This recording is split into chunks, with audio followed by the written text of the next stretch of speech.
Ladies and gentlemen, it is now 6:45 and a quorum of members is present, so the meeting of the Board of Education of the School District of New Berlin is called to order. Please call the roll.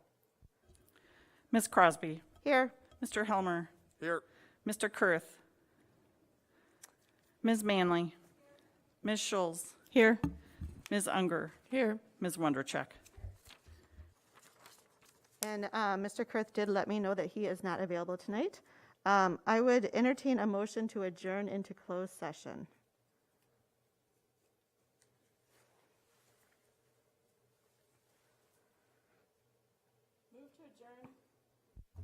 Move to adjourn into closed session pursuant to Section 19.85 C, and F of the Wisconsin State Statutes to consider A, approval of closed session minutes of October 26th, B, employment performance and compensation matters pertaining to staff.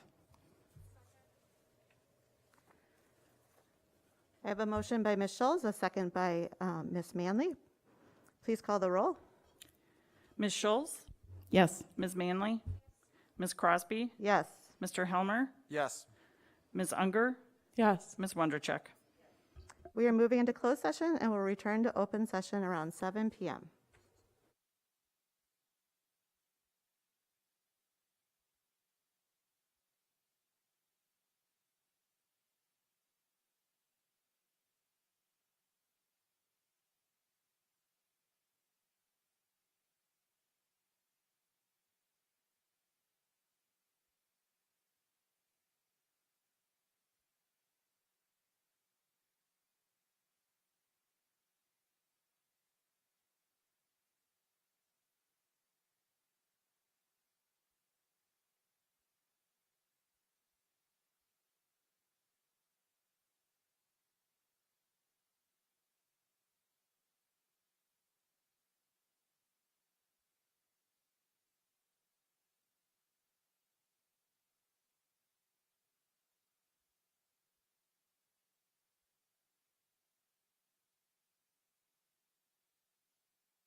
Ladies and gentlemen, it is now 7 p.m. and we are returning from closed session into open session.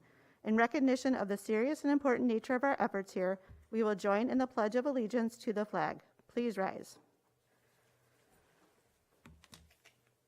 I pledge allegiance to the flag of the United States of America and to the republic for which it stands, one nation, under God, indivisible, with liberty and justice for all. And now, for those who wish to prepare for the meeting, we will have a moment of silence.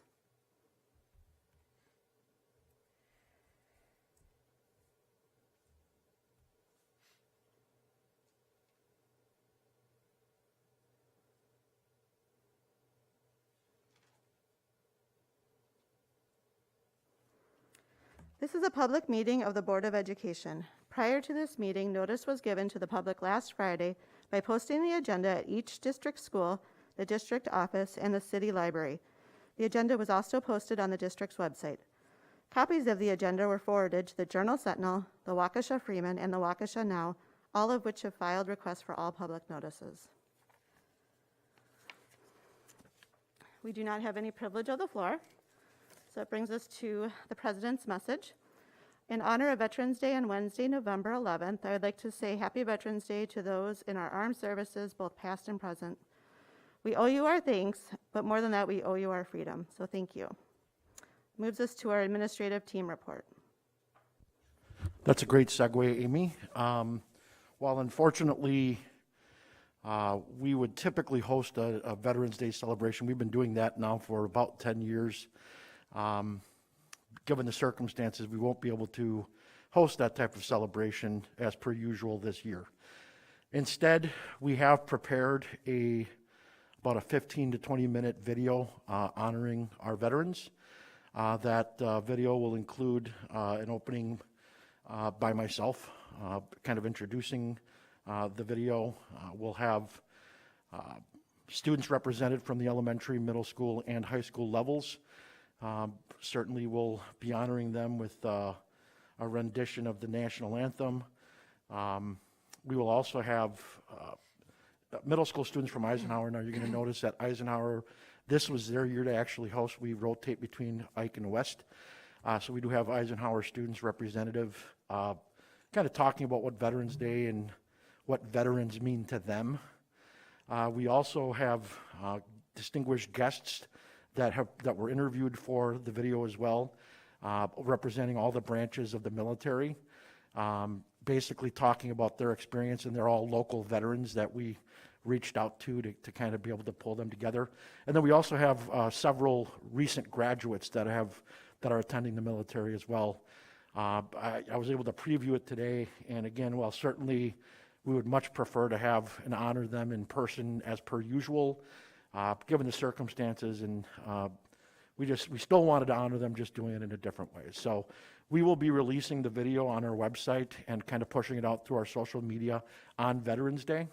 And we surely hope that our sentiments and our appreciation will show through in the video that we pulled together.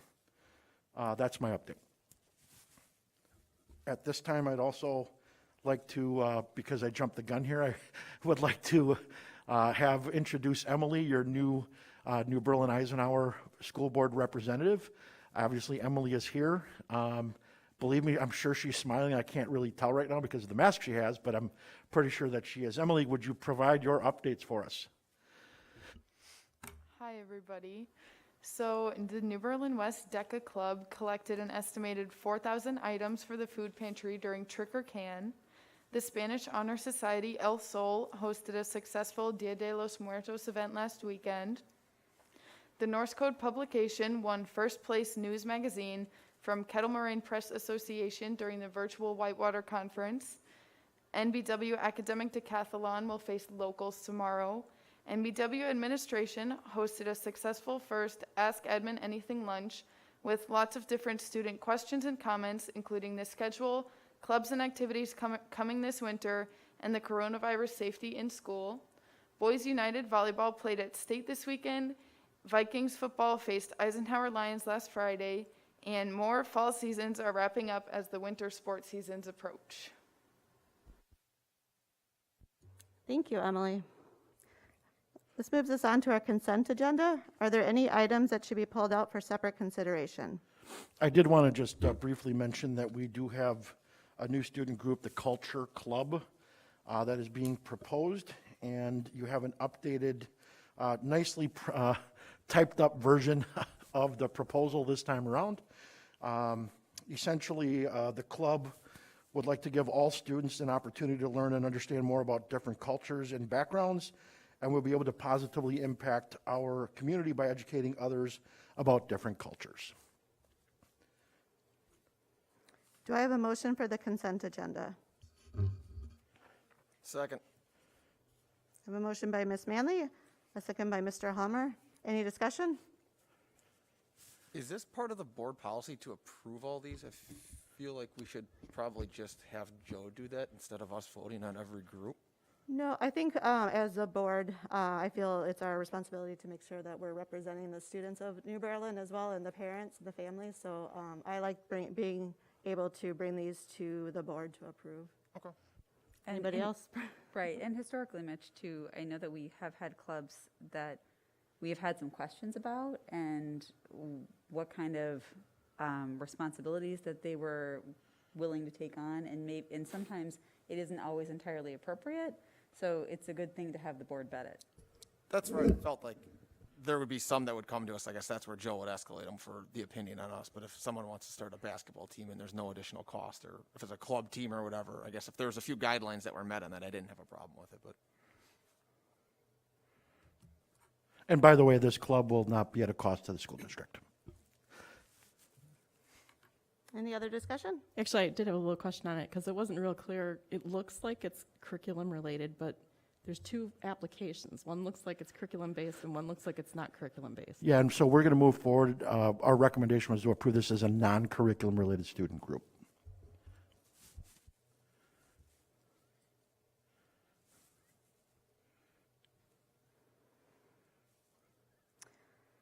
All those in favor, raise your right hand. Hands down, all opposed. Motion passes. This brings us to our regular agenda. Item A on our regular agenda is the COVID-19 update. As you are aware, I provide updates at every, or I have been providing updates at every board meeting. And then to follow would be a correspondence to families and staff as well. And that is our plan, is to actually follow up with a correspondence to families and staff as early as either tomorrow or Wednesday. Obviously, a lot's been going on, and no different than as we started the school year. Every day is a different day. And we continue to monitor our dashboard, which includes a variety of different data points. That includes certainly the number of COVID positive students and staff, the number of COVID suspected students and staff, and the number of COVID quarantined students and staff. While they in and of themselves are data points, there are many factors that go into that, and that is, for example, the level of student attendance that you have, as well as, more importantly, staff attendance, and us being able to make sure that we're filling the void and making sure we're educating our students as best that we possibly can in either environment, whether it's virtual or face-to-face. What I will tell you is that our mitigation efforts have worked so far. I think we've been, not only lucky, but we were also very strategic. There's no way that we can stop COVID, but can we deter it? I think we certainly can. Our mitigation efforts, we staggered the start of the school year. That allowed for, our staff to prepare for this kind of new setup. We altered the schedules at the secondary schools.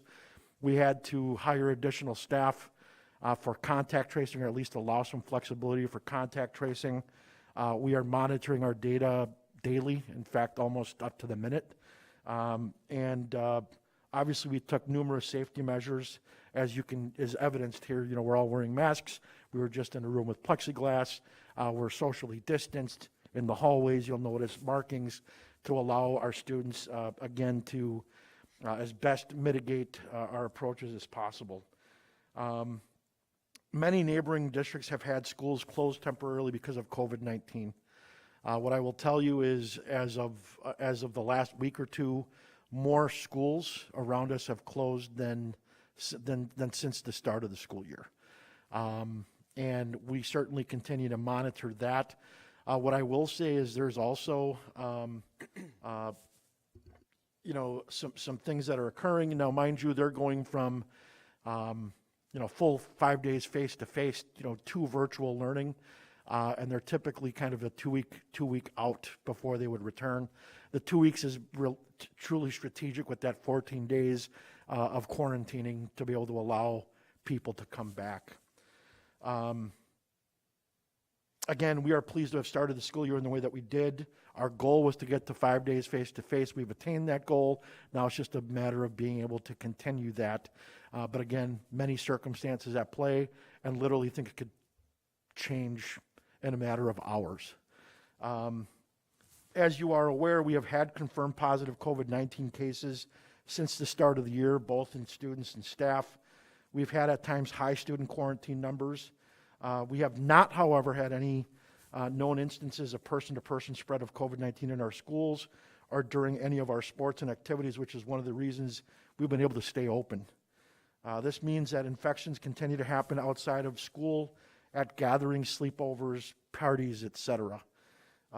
Again, it's not our job to tell people what to do outside of school, but certainly just want to let you know that what we think we're doing here is working. As far as from the county, we did receive an update earlier today. They're being inundated with tests, contact tracing, etc. They're up to about 400 positive cases per day as of late last week. They expect that number to continue to rise, maybe even double through the holidays. As a result of that, they've had to make some changes to their contact tracing efforts. They will focus on notifying individuals who test positive and notifying members of their household. They will no longer, though, be contacting individuals considered close contacts who are outside of the household. They will no longer contact individuals considered close contacts identified in schools. And they will no longer contact schools to let them know if a parent of one of our students has tested positive. They will be relying on the parent infected person to do so. What does this mean for us? Certainly, we've had to, put our heads together to determine what now and what's the impact for us moving forward. It certainly creates an even greater burden on us to do the contact tracing and notify the close contacts. We need parents to let us know if they have tested positive so that we can work together to quarantine their children and update our internal dashboard related to possible close contacts, etc. Like the county, we may begin to experience difficulty keeping up with contact tracing, depending on how high the positive case numbers get. As of right now, we are able to do the contact tracing without issue. But again, if certainly things take a turn for the worse, and again, as predicted and projected, those numbers doubling, that could provide a problem for us. If we're not able to effectively contact trace, we may have to consider temporarily quarantining classrooms, shutting down certain schools, or even in the entire district to prevent the spread and or contain outbreaks. And that is what other school districts in Wisconsin, maybe not necessarily Waukesha County or Southeast Wisconsin, but other counties that didn't have the resources that Waukesha County had for contact tracing, they shut down because they were not able to keep up with the contact tracing. But again, certainly we're confident in our abilities to a certain degree. But again, we will certainly let you know. And of course, we are in the correspondence we'll be sending to families. We're going to just remind them that things could change quite quickly, and that while it could be a certain inconvenience for them to have kids at home, that they should have a plan to be able to do that. What does this mean for our students and our staff and our families? Well, right now, nothing changes. We will continue to do our best to contact trace, mitigate the spread, etc. We continue to prepare to a shift to virtual, and we continue to urge parents and families to do the same. While again, we can't control what happens outside of the school buildings, We would certainly encourage our students and our staff and our families to take precautions outside of school, report symptoms and positive cases directly to the school, and keep students home when they have been exposed or are sick or are awaiting test results. All of these items will be included in my correspondence to families, again, likely going out tomorrow, and again, also to our staff. Again, I continue to just be very proud of our efforts. Obviously, we appreciate the leadership of the board and their support as we kind of headed into these uncharted territory of COVID-19 and a pandemic and trying to run a school system. But again, thus far, we feel very confident in our efforts, and we believe things have been quite successful, even though there have been some hiccups along the way, most certainly. I do also just want to mention that we do have a staff and family survey out there. Really, it's just a matter of, getting the pulse of what people are feeling and sensing. What can we do better? What's going well? What can we continue to, to push, forward, so that we can make accommodations or adjustments as we see appropriate between now and as we enter in second semester. As mentioned, we will also be surveying our families again in early December as we try and determine what options families will be choosing again come second semester. As you know, those choices that our families make, which we are grateful that we were able to provide a choice of continuing either face-to-face 5 days a week or a full virtual option, it could impact staffing. And so, whichever direction students choose to go, ideally, it's not ideal, but it'd be ideal because it would take less time if things just stayed status quo, but we certainly want to offer that option again for families come second semester. And then again, as I was talking offline briefly with Mitch here a bit ago, we may need to take another day or two at semester time roughly to make those adjustments and transition, depending on how large that transition might be, and or also offer another opportunity for professional learning for our staff, grading opportunities for our staff, collaboration time, and training for our staff. Again, we've been doing quite well, but we're still all learning, and we can certainly, we also want to move forward in continuous improvement, as per our professional learning community. So that is my COVID update. I'd be happy to answer any questions I may be able to respond to. Mitch, I'm sorry, Joe, I just had a question for you. You said earlier that Waukesha County was saying that we're getting 400 cases a day and they expect it to double, right? And you said that They're projecting it they're could projecting. double. Yep. They're projecting it'll double. And your comment following that was regarding contact tracing for us as a district. You said if that actually happens, that's going to cause a problem for us. It Right. could. Okay. As of right now, we're able to, even without the help of the county, we've been doing a lot of the work anyway. Yeah. Our nurse and our administrators and our staff have been doing an excellent job.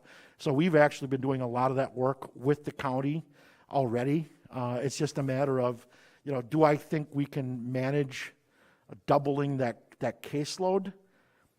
I'd like to say that we can, but, Sure. if things, I appreciate the position you're in. I'm just trying to figure out what can we do as a board to assist you guys if that does in fact happen? What can we do? Do we have to hire more people to do contact tracing? Because we have to keep people safe, and we have to make sure that we don't max out our staff so that they're going crazy and not able to do their regular daily functions, right? So what, and you may not have an answer until the time comes. But I feel like we should ask as a board, what can we do to help you make sure it's not a problem if that in fact happens to us? No, and I appreciate that. And, we think that there are some indirect issues that we need to address first, other than the contact tracing. So, for example, as we mentioned, even before the start of the school year, is making sure that our subfill rates were at a level that we would be able to, again, make sure that we have the staffing to be able to do what we need to do. We continue to explore different options. I know that Nicole Jones, Our Director of Employment Services has been working with some of the, career services at some of the local universities, where you've either had graduates that graduated last fall or graduates that will be graduating this December or January. And in fact, in some cases, they're graduating some of these universities much earlier than they typically would, just given the circumstances. And so, I think our contact tracing efforts will be okay. It's some of these other, for example, we're going to be requesting, as per the Employment Service report, adding another math position for 1 hour at Elmwood. It's those little types of things that we think may be more prevailing than the contact tracing, but contact tracing could certainly be a situation. Now, the board did already hire health room assistants, and they are in process of being trained for contact tracing. So, again, we do have that resource there. I think it's a matter of just making sure we're maximizing the resources that we currently have and reallocating our resources. So, for example, like I even mentioned, I was half joking at the time, but today we had Brady Reinke was a substitute PE teacher over at Reagan today. He's our Director of Elementary Teaching and Learning. So it's maximizing the resources that we have to make sure that we're doing what we need to do to keep our doors open in a safe and sound manner. But certainly, Krislin, I appreciate the support that, again, right now we think we can tap into our health room assistants to help us with contact tracing. And Pam and the administrative team have done an excellent job, but now we've got 6 health room assistants at the ready should things, kind of, again, go the way that they're projected to go. So as of right now, I think we're going to be okay, but I appreciate the offer of support. Sometimes we just don't know what we don't know, but we'd be certainly bringing whatever it was that we needed to the board to get us the resources that we needed to be able to stay safe and open, which is what our, at least 80% of our families want. Sure. And I want you to know, I don't speak for the board, I only speak for myself, but I really want to make sure you have the resources you need.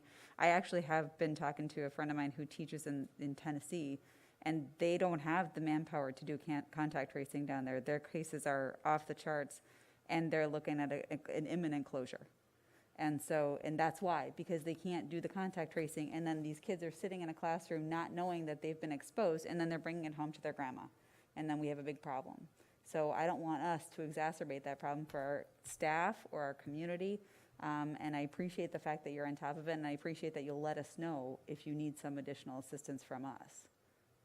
And again, I don't want to speak on behalf of the county because I do not work for them, but it could become problematic for us, as I mentioned, if they cannot keep up with their contact tracing. Absolutely. And that's beyond our control. And again, at that point, it doesn't matter what we, what we would do. It's, if they can't keep up, even just with the COVID positive, not even like the close contacts, like, again, they're now passing on to the rest of us to support them with. Sure. No, I understand. I appreciate it. Joe, just a quick question. When it comes down to the increase, do we know what % is actually student-age children? I mean, I know they don't all go to school, they could be homeschooled, et cetera. But with that rising case, is it rising in that student population? So I can only speak to data up until about last week or the week before, because over the course of the last couple of weeks, things have spiked significantly. Based on some of the data that we've received from the county, October was 42% of all COVID cases occurred in October. So of all the COVID cases, even, going back to March, 42% of those cases happened in October. Of those cases, actually school-aged kids have been pretty stable. They've actually not necessarily gone up significantly. So, I do realize that there have been some reports out there that schools are not the COVID hotspots that again, nobody could predict what was going to happen. But again, based on our own data, our kids are getting, either COVID or having to quarantine because of things happening outside of school, whether it's a parent, a sibling, a friend, because of a sleepover, and so on. They're not getting it, knock on wood, in school. Now, I can't say that I think predominantly that's the case in Waukesha County. But again, no, I mean, I know that the college-age kids, right when, the kids went back to college, that age group spiked. But really, again, based off of my conversation with the county the last week or two, it's ages 30 plus that have gone up significantly. Okay. So not necessarily school-age children. But again, that's old data, and as you know, in this day and age, a week-old data is very old data now. Agreed. So, And then just one other quick question. We had a lot of conversation about busing and having proper distancing and all of those. How's the busing working out? Any feedback?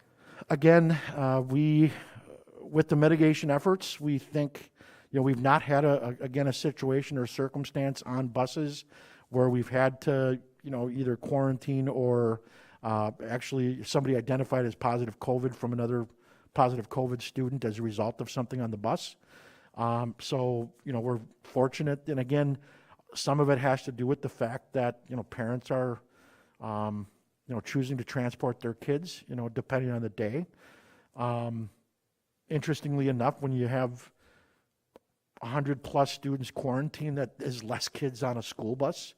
And so, again, we've not seen that as an issue thus far, but, again, we've been fortunate with the mitigation efforts, but, you can only hope to contain it, but you'll never be able to stop it.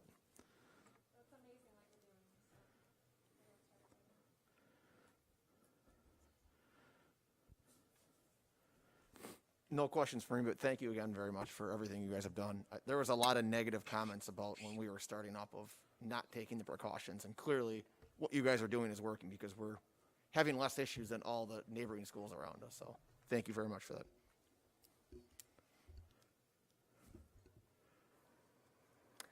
All right, moving on to item B, discuss approve policy 3121, criminal history record check. Yeah, and as you are aware, the Personnel Committee is, one of the goals, and I'll hand it over to Kate here shortly, is to review policies. This was one of the first policies that the committee chose to review and bring forth to the school board to update, mainly because it was one of the oldest policies that hadn't been reviewed in quite some time. And so, we have both this policy as well as the volunteer policy that's coupled with it. And, certainly there are some, minor edits. We actually, Kate, I'll have you kind of provide an update on that. But we did have an outdated form that we no longer use. So that was kind of nice that we were able to kind of clarify that. Kate, I guess I'll hand it over to you as you are the committee chair. Yeah, so as Joe mentioned, this was the oldest. We're kind of looking at policies oldest to newest. That was my arbitrary way of thinking of how we should review them. It seemed like a good idea. So this policy was originally the 4107 criminal history record check. With the Neola policies, we're splitting it into two policies now. So there's 3121, which is the criminal history check, and then 8120, which is volunteer specifically as far as background checks. So really, from the Neola recommended version of the policy, all we did was the standard that we're now doing, which is the superintendent or designee, because obviously Joe will not be doing all the background checks on people. So that's kind of all I have in summary. Do I have a motion? I move we approve policy 3121, the criminal history record check. Second. I have a motion by Ms. Wondercheck, second by Ms. Schulz. All those or any discussion? All in favor, raise your right hand. Hands down, all opposed. Motion passes. That brings us to item C, which is the second part of that policy, the policy 8121/volunteers. Do I have a motion? I move that we approve policy 8120, policy on volunteers. A motion by Ms. Wondercheck, second by Ms. Manley. Any discussion? All those in favor, raise your right hand. Hands down, all opposed. Motion passes. This brings us to item D, which is the first read of policy 8500, food services. And I believe this is brought to us by the Finance Committee. That's right. So so as the Finance Committee, we took a look at our current school food services policy, and we took the Neola policy and revised it along with Patrick Miller's help, our CFO, to bring it in line with what we were actually doing, which was notifying parents that they had insufficient funds, or they were down to $10.50. Originally, this policy indicated a different number, and that wasn't what we were doing. So Pat suggested that we actually bring it in line with what we were actually doing, which I think was a good idea. And then we also sort of modernized the policy that we had, which was not as thorough as this Neola policy, and added some additional language designating the superintendent or his designee, as was similar to the Personnel Committee's revisions that we just approved. And other than that, the bones of the policy remain the same from our original policy. So there aren't any major changes there. So as is our board practice, this is a first read of the policy. So any questions that you have between now and our next meeting, please direct them to the chair of our Finance Committee, Ms. Wonderchuk, and if need be, we'll direct those back to Patrick Miller as well. Brings us to item E, actions on items from closed session. Yes, move to approve the employment services report as presented. Second. Motion by Ms. Manley, a second by Ms. Schulz. Any discussion? All those in favor, raise your right hand. Hands down, all opposed. Motion passes. Brings us to item F, future meetings and dates. So board meetings are generally held the second and fourth Monday beginning at 7 p.m., now in the Eisenhower Commons, unless otherwise noted and until further notice. November 23rd, we have a meeting at 7 p.m., preceded by a Finance Committee meeting at 5:30. December 7th, we have a meeting at 7 p.m. And as Mr. Garza stated earlier in his update, November 11th is Veterans Day, and we will be, in lieu of an in-person program, the district will share a special video to pay tribute to the men and women who have served our country in the armed forces. And that will be released on the same YouTube channel? Okay. Do I have a motion to adjourn? Motion to adjourn. Second. Motion by Mr. Helmer, second by Ms. Schulz to adjourn. All in favor, raise your right hand. Hands down, all opposed. The meeting is adjourned.